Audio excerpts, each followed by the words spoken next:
नमस्कार कौशल टीवी के समस्त को स्वागत। आज आम अच्छु भगवती मंदिर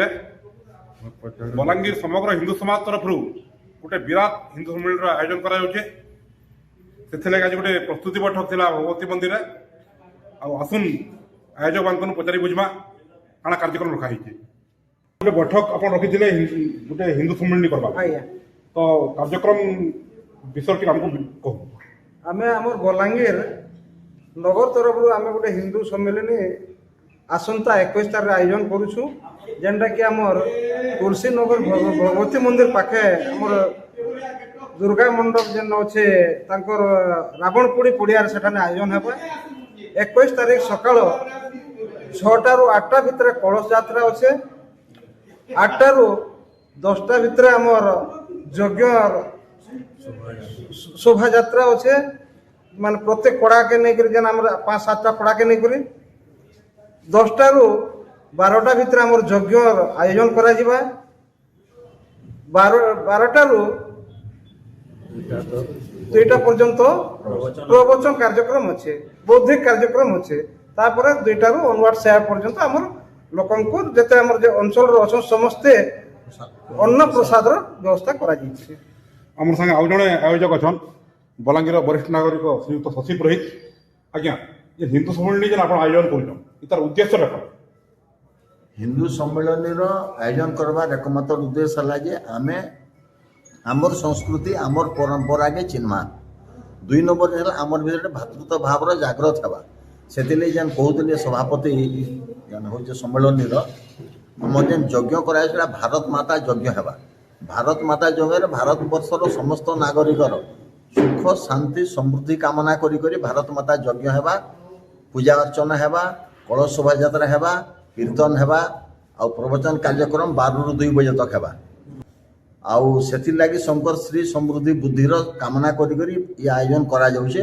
2 नंबर जिनस आमर परंपरा आमर संस्कृति सनातन धर्म काना आमर वैदिक परंपरा काना आम भूली जाउछु भूली जावार द्वारा देश रो आम दूरे जाउछु सेतिले सेबारे पुनर्जीवित करबार लागि ई देशर परंपरा ई देशर धर्म ई देशर भारत वर्षर संस्कृति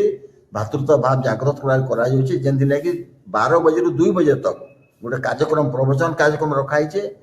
सर्वभारतीय स्तर कार्यकर्ता मैंने दिल्ली प्रदीप जोशी आसबे से बाबद भी से दिन कहबे आमर गहन अच्छन भौणी विजयलक्ष्मी दीदी से भी कार्यक्रम सभ्य रायनर दा अच्छन कि भाई मैंने समस्ते अच्छु आज गोटे मीटिंग आम जेन करूँ प्रिपेरेटरी मीटिंग क्या समस्त सहयोग दरकार लगी समस्त सहयोग नहीं नहीं पारे कौन कार्यक्रम समस्ते इसलिए आसिक सहयोग कर भारत एमती जे समस्ते हिंदू धर्म केमती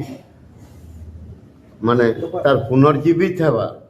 धीरे धीरे हिंदू मानकर माने आमर संस्कृति सभ्यता सब नष्ट हो जाउछि ताकू हमको उद्धार करबा को पड़ो जदि उद्धार नहीं करि पारू ताले भारत केभे नहीं हुए इंडिया एग्री रहियो सब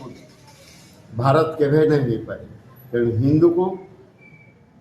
जागवा को पड़वा और हिंदू संस्कृति धर्म को पुणी पुनर्जीवित करबा को पड़ो तेणु आम यहाँ गोटे करूँ 21 तारिख रे हिंदू जागरण यज्ञ हम प्रवचन हम आपण मान समस्त को अनुरोध आसिक से भाग नि समस्त लगे प्रसाद सेवन व्यवस्था है सरला जेहेतु डुगुड़ीपड़ा अंचल जिनसा होची तेणु डुगुड़ीपड़ा मनोहरपुर तुलसीनगर राजीव नगर और आखपाख पड़ार समस्त माँ भूणी मान अनुरोध कर सपरिवार जोगदे सभाटी को साफल्य मंडित करेंगे। आज्ञा देखुन आमर शास्त्र कहे धर्म रक्षति रक्षित जे धर्मर रक्षा करसी ताके धर्म रक्षा करसी तो आम जेहेतु हिंदू आऊँ हिंदू माने हिंदू धर्म के रक्षा करवार लगी हिंदू जागरण लगी हिंदू मानकर एकतार लगी हिंदू मानसिकतार वृद्धि पाई यज्ञर आयोजन करा जाउछे।